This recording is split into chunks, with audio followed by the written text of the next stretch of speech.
ole kan sileng boruak awangin arem chandan angin online mangten tihian class ankal pui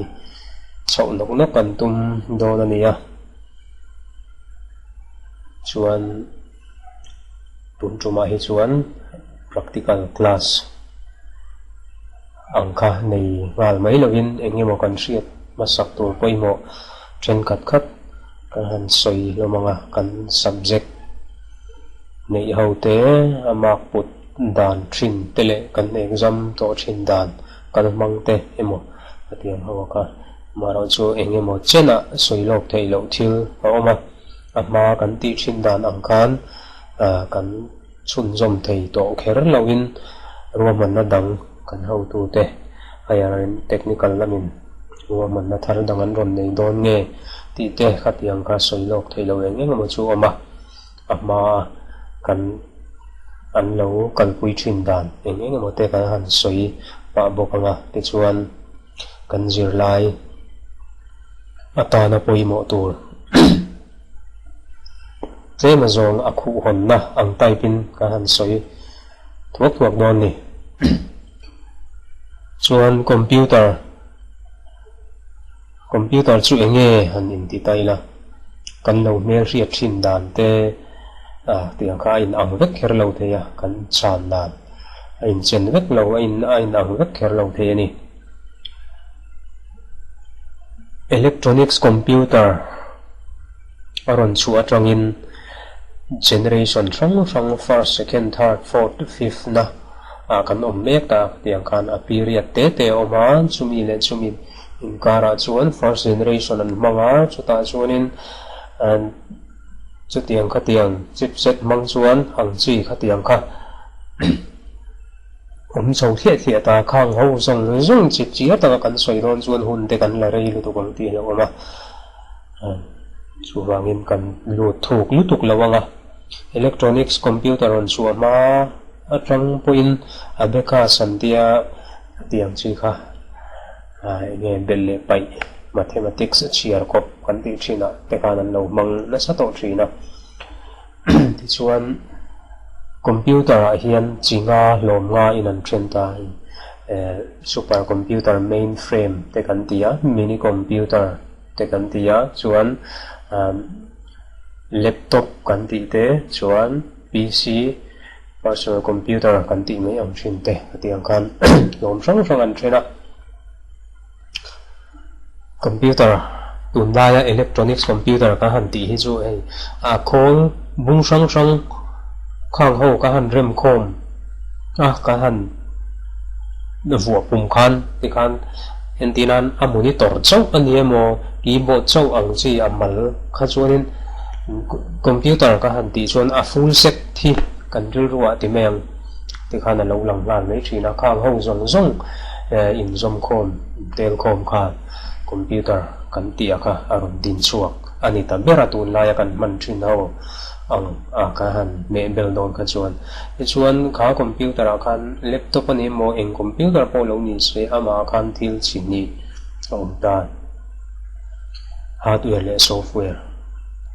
tuna kan muang hian chuan hardware kha chu computer a pat bung kho bung sang ho kha hardware kan ti chu ni ta chun software chu khang hardware bung sang ho na tho dan tu on control a thunun tu ta ka software kan ti chu ani ta ti chuan hardware le software hi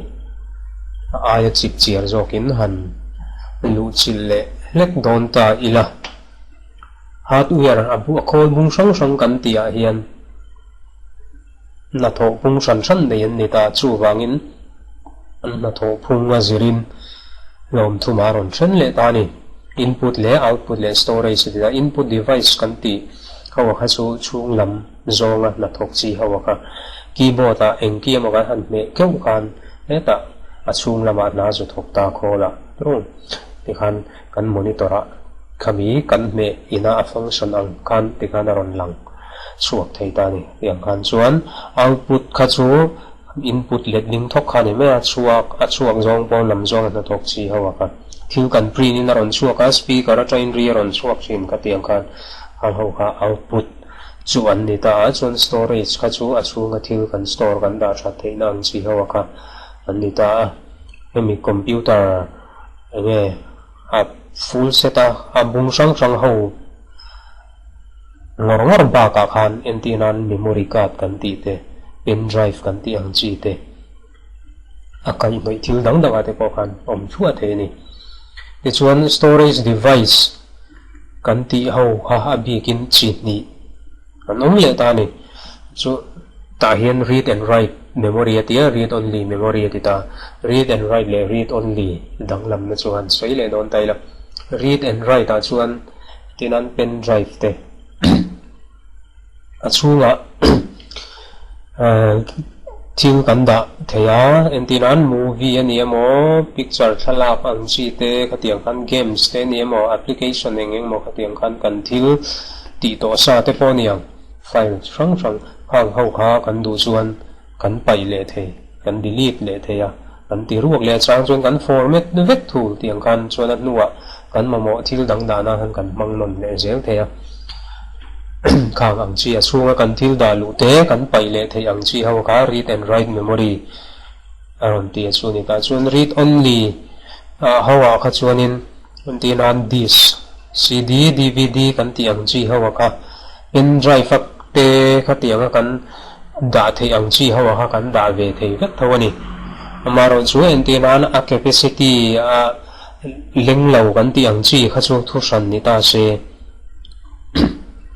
entinan pen drive a movie kan da theya di sa po kan da ve thei pen drive a thala kan da theya di sa po ka tiang zel khan amaro chu kan soi tong khan a lenglo ang chi kha aumani chuan entinan cd kan tiang chi phei chu 700 1gb po tling lo ania storage ha capacity ha atleme mem ta ni chu wangin pen drive a kan da thei zong te me ang ana zong ang kha di sa khana link kher lo thei ta amaro chu kan soi to ang khan alen lo kha chu thu san ni ta se a chi te anga khan pen drive a game si da theya di sa poi da ve thei tho kha tiang ang chi khan chu amai ro chu pen drive te kha tia kan da thei ang chu kan da ve vek thei kan ti ta di sa te cd dvd kan ti hawa po kan ma se kan thil da lu to te kha chu pen drive ni ang khan khati han pai le emo format a ti ruwa ve ka dang a thil dang da na man non le ang chi te mo khang kha a thei ve ta lawani kan da to te kha chu ti khana len top to do ni me ya khang kan da lu to te kha pai a ti ruak le a thil dang da na khana man non ve thei to law ma se 700 mb ve la lo ni ta di step 500 vel chau te mo kan thil da khan o ta se a box space chuang la oma khata han at linge tur thil lang zu da bil ang chi kha chu thei thawani amaro chu a to sa pai chuale pai thren le emo ti ruale ang chi te kha a thei ve to lo chu wang chuan read only memory anni na chan chu ni da chu khan read and write le read only storage device ro an dang lam na thil a chunga thil kan da theina ang chi ro kha khan ni phung nang lo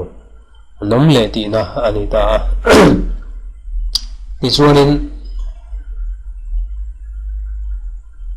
RAM te hard disk floppy hi chu disk ang chi tho khan ni ta floppy disk te kan ti ta maro chu kami compact disk cd te digital versatile disk te kan ti dvd atiang chi ho ne khan adang lam na chu floppy chu kan china read and write le read only kan dang lam na kan soyang tho kha ni floppy a ka chu na chu kan thil da te kha kan pai le atiang han man non zel ve the ta ama khan read only ron ti ta amaro chu this cd dvd kan ti ho ai kha chuanin capacity kha tlem fe ni 1.44 MB vel chawani ta chuan hard disk kha chu computer a kan thil da lu re kan save lu na bera kha ani ta random access memory RAM kan ti hi chu kan na tho na mun bera kha ni ta computer a games kan khele mo atiang khan thil engemaw application mangin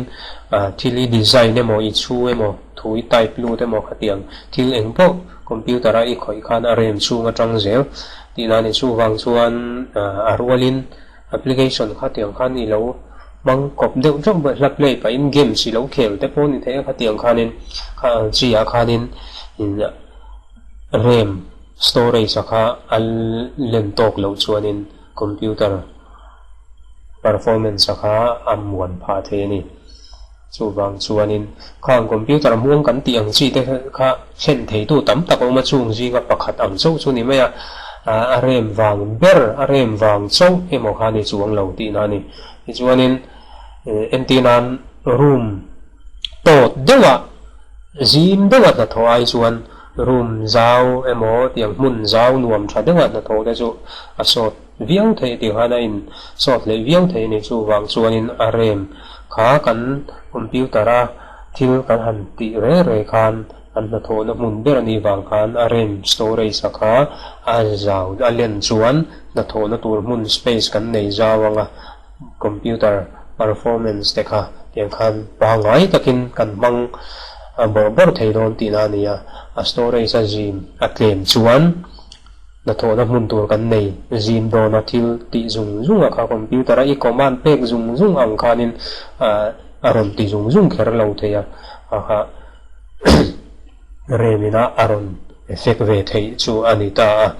son soi tong khanin thil pakhat chawa thlen thei tu om lawa chung zinga chikhat akhani tamaya ti chuan CPU te kan han ti ta so central processing unit atia tu na kan hua po antinan a monitor keyboard mouse ti vel ni lo khang ho kan zu fit na box kan hun china kha akha a cover kha a thir rangwa kha cabinet kan tia a chunga chuanin hard disk te motherboard te CD-ROM DVD-ROM kan tiang te po khan yang khatiang engemaw kha kan han bua ta chuan ti han kan bua pum vek khan CPU tin kan sui maya CPU central processing unit kan ti chu processor kan ti mai thina khani ta a thuak bur bera khani ta khami tuna kan soi CPU kan ti mai thin a box akha kan kha kan soi to kan thil sang sang a chunga kan da khoma kan chin puya CPU kan ti mai thina kan ti akha khami akha PC tower ti anita amaro chu soi dan fana te kan lo nei to CPU ka han ti mai chuan kha thil kha kan monitor bula te kan hun chin box akha ani ti kan sa thiam vek to soi nan ber kan mang to zo ka chu engpo ni ta se ani na dik tak kha kan riat ve sim sim ma tha CPU central processing unit kan ti chu processor ani ya thuak bur ber computer system engkim mina hol bung sang sang inan na tho dan turang kim I command pek zong zong command pem lem lawa aron nun chua power plaka tra ka han ona khatianga aron nun chua dan zong zong te le ke mani na mishing te na command kan pek anga khatia na tho dan zong zong engkim kha athuak bur ber processor atranga kami command kha ron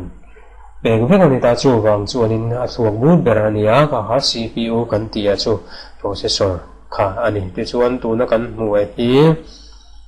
kami PC tower kan ti tak CPU kan ti mai kami nung lampang khanin keyboard te mouse te thil enge kamo abung sang printer te pon yang khang kha kan fita kan va connect thina ni kami kha motherboard kan ti te le SMPS kan ti hawa kha nung lama ti khan thil dang dang va connect thei tur khan alo om thina kami nung lama tanga alan dan mel manga kha tu da kan diagram mu hi ni ta kan soi thuak thuak anga chuan tu na mi ang chia chia hi ni vek kher lawa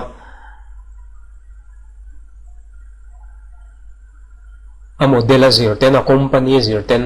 dang lam thua lomani thena chuan he lai audio line te hi chuk zong om loin phei zong te no ma khatiang khan USB connector te he ta hnuai lama om dei te polo om thei tin pahnih chau lo pali om te khatiang khan hang zong zong kha a in ang clip khet vek kher chuang lo ma se an ming le an lan dan amal te te bi ka trangson kan chin chia vek thei thawin a rin oma he ta chunga rong tak big deuh rectangular kwal hi hen che SMPS aron data switch mode power supply ti ni chu chu laka changa khami power cable manga current kan va pek lu na der khami box sakha ani power lo dong song ma sa der tu kha ani ta khami chunga khan so SMPS cooler atia lo rong dai tu ra kha fan om ta chu chu ni ta chuan hei chu kan soyang khan khami laka changa power cable kan va vi lu na tur khani chuan PS2 keyboard PS2 mouse ta keyboard le mouse tu la chuan USB teron chuak to a kan bang na sa zok to mani PS2 te hi awang tram deuh hlek to a in an lo da chu USB ho re chu in ang thum loma ei pen drive kan ti te tin phone a te po USB cable kan tia a cable more kha phek zel ta ni a shui mu ma po a mora te khan USB ang chi ho pen drive ang tho khan a tiang chi khan keyboard le mouse a po USB ang chi ho kha chu a cable pin kha phek zel ta chuan tu na PS2 ho hi chu amum phung ta chuan chumi cable more mu ma chuanin a chunga pin sin te te om le thia thia ta chumi chu tu na kan muang son so a var thia in om ta khami a pin valu na tur zona khani eta mouse a poni ta se yang han pin na nei sang le thia ta chung ho chu PS2 ho chu ni ta chuan a shui cable a khanin a more a khanin tu na kan muang hian keyboard a chuan a poli na lo manga mouse a chuan a hringin kha keyboard vuah na tur zona keyboard kan va vuah thei na tur khanin a color atang khana clear ran thei ta keyboard vuah na tur a pol hrui pol kha hring zo kan vuah chuan a function thei don chuang lo ni a mai ro chu USB ang chi ho kha chu USB keyboard ane mo USB mouse ane mo USB ho kha chu in mil lawam san lawa te hana in man bua pol thei ve ka chuan USB connector kha chu kan soyang khan USB lampang chi ho hrim hrim kha chu enga ta na man po ni se phone cable ni mo kha tiang khanin camera cable ni mo USB ang chi ho re kha chu hanin a port so son ka vu thei ve khani ta khang kan va vu na tur kha ti khanin computer ne na kan thun zom na tur port kha ani ta len RJ45 pin na tia network internet te lo pot taila kami broadband ani mo yang khanin a cable kha network cable kan va vi lu na tur khani ta chuan common serial mouse te kan tia tun lai a hi chuan mu tur to lo han ti deu thori la lo la da chamai mai ang chi te bo chu nom mai theya tu nai anga mouse han choi ka ngila anwaya khan laser lens kan ti ang kha mangta thang te hala mang ve lowin mouse nuaya khan ball lian te bo ma chumi manga roll tol khatiang ho kha serial mouse te kan ti me chung ho kan ka fit na tur chuni ta LPT printer port ti ta printer port te po so tu la ya chuanin USB cable deuh kan manga ol sam to chuan VGA monitor printer kan neya printer kan va connect theina tur khani chuan VGA monitor signal chu a CPU khami a call le a monitor thun zom na tur kha ke khami cable kan va vu na tur khani a pin a sui mora khan a pol blue color chuna sir ve he ta hian screw ang reng dewin her lu tur akil na tight tur kha thread nei ve thap khatiang hawa kha a thin ta khami bang khan an her tight thap the ni it's one audio line in line out microphone at so chiang han bewa woofer ani mo earphone headphone khang chi ho microphone te kan va fit na tura khani ta kom chu game midi ti tam tu lai chuan game pek te kan tia khatiang games khelna na kan man thin hawa kha USB ang deuh vekin ani to tu lai chuan aul sam to khang ho kan va connect na tur hawa kha a om ang deuh turin tiang khan graph diagram in aron tar lang ta chuan song ho back so achunga Gina RAM kan ti te processor CMOS battery te ni mo hard disk khang ni kha vua tur a vua na tur slot ani mo a cable manga vua tur ni khang ho kha na om chua ta kan lo mu phone in kan lo she vek sa thau po ni thaya tren ka chuan ti line a song tu na kan mu me keyboard te mouse te po tak ngel po a in vua na lai la mu chuang lo ina kan mang ve thau na chungin kan mang reng về phẫu tổ thấu là chung in khami in vuan na lampang lo va en kher ngai lo te mo kha tiang te po kha om ve theilu to ania chu wang chuanin khang ho kha a chung lampang te nakina kan malam huna soilok theilawa kan soi to ang khanin class te online lawin class pa nga in institute amun nge ya khatia kal theya kan la in ko mu thei na hun te po kha la mei theya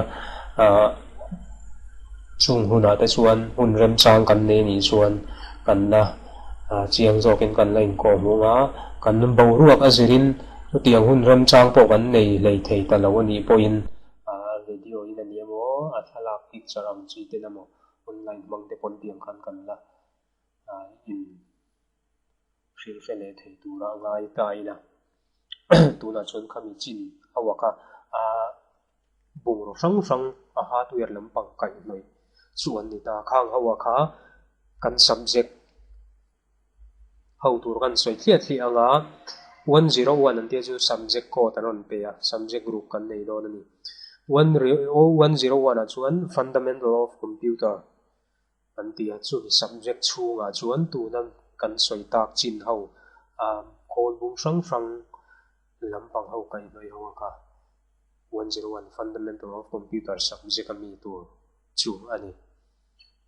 ti chuan 102 subject code chu ta chuanin operating system subject kan nei le anga chu ta kan zir chho tu kan lut chho le bal me anga ti khan 103 ti ho kha ti khan a chop zelin kan soi chho don ne ti chuan 102 operating system ma chuanin software lampang ho ani thum to hardware ang bok khan software po kha lom thuma lom lian tak taka lom thuman thren le a lom lian tak ka hanti na chana chu system software po che sang om ta ni chung jinga chi khata po chuan version ni emo ti khan sang te pon ti khan an lo om le thu a the chu wangin software system software hanti ringot po khan a huwa mala zau tu ni application software hanti ringot pon phone apo application chi sang inga ji sianga tu patiang kan ta chuanin system software big so ti khana malte ten song ho so kan lu chil leanga system software big ka kan lu masaleanga system software apo chon kan soi to ang khan so chi sang an lo om le thua ta example aron da parukvel this operating system Windows operating system ti te ka Unix Linux chuan ta trangson kan syllabus kan subject chunga mi tur chu this operating system Windows operating system te so an ni ta chuanin 102 operating system subject apani son subject khat chunga kan zir don ani this le Windows te so operating system subject atangin kan zir ve ta chuanin an ni phung somi this le Windows te dang lamna kan soi le thu anga this operating system chu he ta noya a character user interface aron dia he subject heng ho hi this ho hin ni ta chuan Windows operating system kan ti ho so graphical user interface ho hi an ni ta chuanin graphic le character kha an dang lam na chu ani tabera Windows operating system a chuan tu na kan hmuang hian mouse kan ti chet na te kan hmu the thil eng emo a wallpaper te set theya movie yen theya game se kel theya khatiang khanin desktop a emo I save a icon mangin a lo lang ter tura I save na hala kan emo la po lo ni se atming I save na atlat ming ani emo sa tu ming emo I da ringot ba ka khan icon na yang through I player managerin VLC player lo mangla VLC ho logo ang khan o mai nga khatiang te te kan tiang khan thala ki save point I thala a file name ringot ba ka icon na lo le yang folder po ni se folder I siama a folder name ba ka icon na lo le yang khatiang khanin graphic mang khan kan khoi na sa mani Windows operating system a chuan amai ro chu this operating system a chuan character user interface mang chaw do ni vai graphic ala support ve lo frima chu wang chuan thu manga command pe luanga ya thili delete do na folder delete dui lo ne ya thalak delete dui lo ne ya khatiang chi eng po I delete do nin a delete the na tur command ni type luanga ya folder siam sa chunga eng mo ina han open don la han hong don la a folder a han lu don la Windows operating system a double click a kan lu zung ang chi te ka thei ve tala wa this operating system a chuan ka folder open the na tur command a kha I hria danga ya chu command chu type lu tin te kan chu mang chuan I open the chau do ti na ni computer a time lo dik lo se mo date lo dik lo se mo set thadu ta la time set na tur date set na tur ti ka ni type anga chu command mang chuan I set the chau do ti na ni khatiang khanin command manga khoi kha operator kha ani thung ta ni chu this le Windows dang lam na chu ani tabera on sam taka soi ran da na kha chu chuanin 102 operating system a chuanin kami pati kha kan zil tu chun le ta chuan 103 chuanin office automation software hi kan zir le anga chumi pa form chuan hemi application software hi kan soi fial le anga chin khanin hemi system software ang top khan kan soi mai pal lo me a intinan system software kan tia kha chu khang kan hardware bung sang ho no tho dan tur le an la tho dan tur le ni na anga dan tho thei na tura control la thunun tu aka system software kan ti ho chu ni ron hardware bung sang ho ron operate tu aka ti chuan application chu chi sang an om the ma se a hlo na soinan na kan tho na tur thil nge mo video edit du dai la video edit the na software kan le ngai khatiang khan kan thil kan ti du in chumi ti the na tur chi application chu kan mamo tat hi thia zela thil application pakhata train kan mamo zong a ti gal het thei lo chu wangin application a khatiang khan kan ta tho du a zir khanin chi sang kan lo mamo ta chu ho chu lo ma soina application ti khan ni ta me a khami a tang a khan application software ji ga thangin pakhat hemi my office automation software kan ti hi 103 subject a kan ziranga chu ta chuanin hei Microsoft Office application a kha ni ta kan zir tu chu ta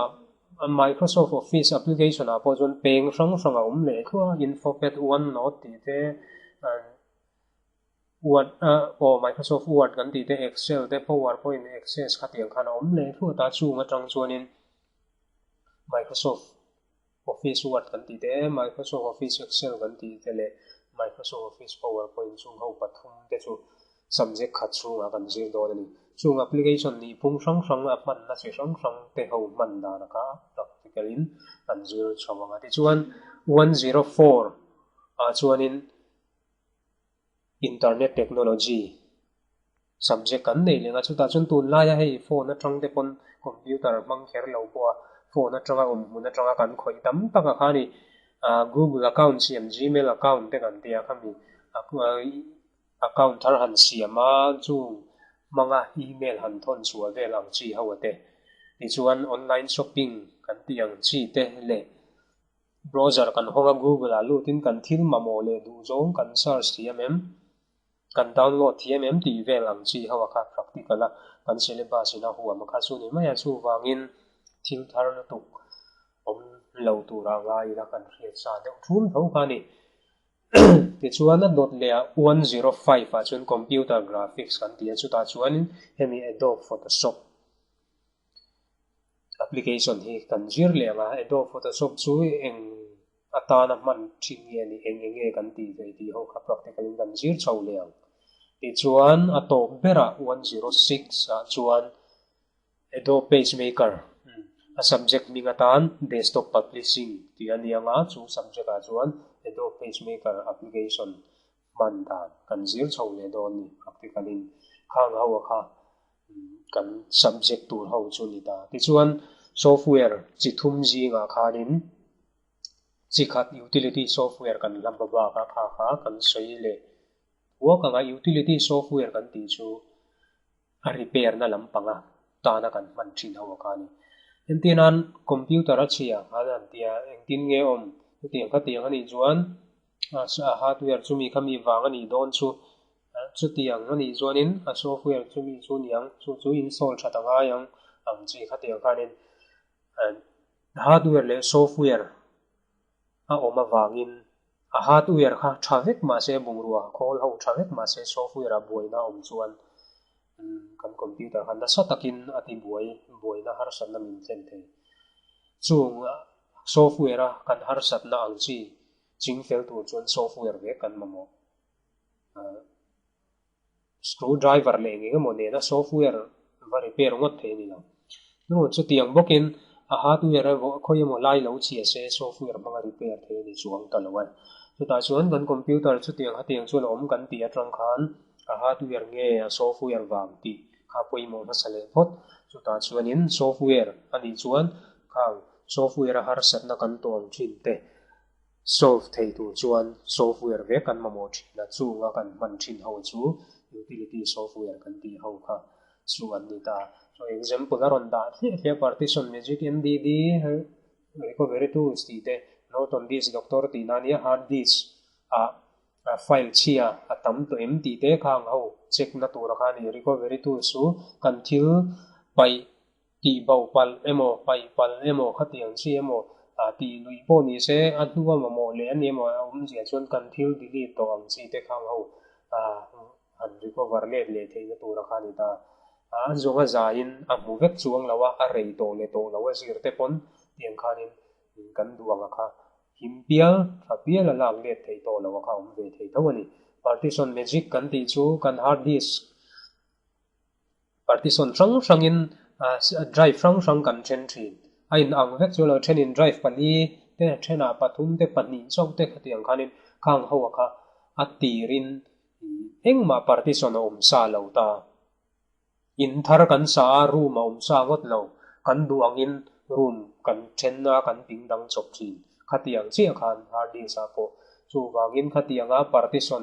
drive ranga kan chen thei na tur software kha anita partition ni jin ani khang te po khachi rang om kha partition chen na na man chi hawa kha acronyms ti te yang khan partition wizard ti te ha tiang khan ni partition ti te chil rang kha application chi rang kha thil pakhat ti te na po kha om cheu the ni khang hawa kha software chi thum ho chu an ni ve le ta tin kan exam an kalpui thin dana hian kan sarkar lam hian dan pang aya chuan theory ini khat chuan practical hi chu kar khat vel te o ve theory a chuan college a te PUC HBC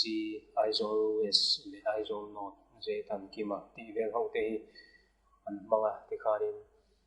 institution dang ho kha min da pol ve chi na ni chuan ni khata soma subject thum chunua subject thum subject ru khati khanin subject khat kha dar kar khat chang hun nan nei zel ta mark som lipu anita chuan mark som internal mark mani zirna institution na chewina kan pek ve theya kha subject khata theory a entinan mark som li pu an changa mark som ka internal le na belcom in 50 subject khat zela theory a somna zel chu tiang bokin practical a po anita ainang chia zel da ni theory le practical kha tiang kan chuan theory le internal mark le external khami belcom 50 full mark atong khan pass mark 25 adita chuan practical apo chu tiang bokin chuan practical exam ro chu kar khat vel ni khata subject khat zel ania subject khat ni chuan dar kar khat khan ni me ani leng thak thaka kar chuan o turam chi khani ran lawa ni kata subject khat dar kar khat lek zel in tiang khan chu exam an kal pui chin dan tang pui ania ma se kan soi to angin kan thileng bo ru ka eng hun nge kan ton zel do na hriat thei lawa tum danga an ti thin angin kal pui lei thei lo holam dewa kum chuana kan pom mai kha ngai ngam bik lovin online na eng tin te na mo ti dan te an ron tam don nge ti te khang kha kan shelok bik lawa kan hun tonin na ron thil chau zel tura ngai tai na amai ro chu be sei na nen kan firi la online gor chu lovin class a nge yam huna kan la in son thei hun te po ala thleng tura ngai la han be sei ve ram photila amaro chu tun huna te sil hai taka ti mayang hun ol thil dang engi mo kan ti rem chang lei thei ri si lovin mi kan tang khang deuh thum loma chuwang chuanin hemi kar lak lo man tangkai dan ho lam dewa hun khoral mai lowa kan lo man tangkai jok theinan ti in laina class han kan tram pui te ka kan ruwa man ania kan bo ro kha lo settle bok tai latin exam fee cheng sang khan zanga so mania som kha chu a form manakha anita sang khan zanga kha a fee longawa tu kha chu anita chuan a course fee kha chu sang kuwa anita first sem a hian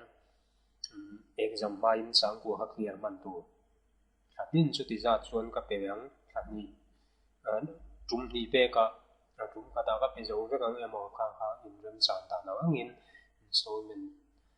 po kan te kana pe theya amai no chu kan soi dong kan exam main clear nge yang ai thu ani chuan khang ho kha kan riat pu chu kan kal pung an exam to thin dan te le kha chu ba ka kan subject nei tur te mo khang kan riat tur kan subject chunga mi atranga poimo thei tur an chi te kha ka han chu subject exam nge kan nei do na eng lampang nge kan zir don ti shem ma sa mo mal lawa kan zir tura lungal mo pa kha fu ber lo the kan tia khu hon nan te khanin kan class le a chuanin ti khanin practical class pa ngai agin kan tram bol mo te to tura ngai yang